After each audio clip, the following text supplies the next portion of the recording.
من ضمن المشاركات التي شاركت بها هي مشاركات خارجية احتفت بها اليمن، وأيضا شاركت باسم اليمن ورفعت اسم اليمن عاليا. أستقبل أنا وأنتم المبدعة المتألقة سفيرة السلام العالمي وسفيرة اليمن هنا في يريم، جاءتنا لكي نحتفي معها وتحتفي أيضا معكم صاحبة الصوت الندي والصوت الشادي المبدعة المتألقة ضحى الحكيمي.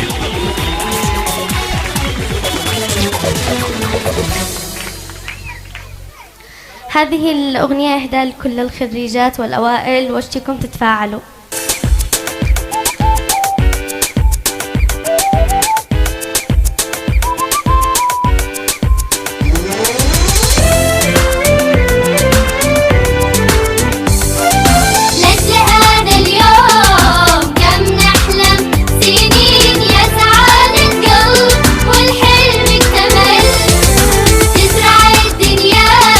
فرحنا يا سمين نور من أنوار مصباح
شكرا.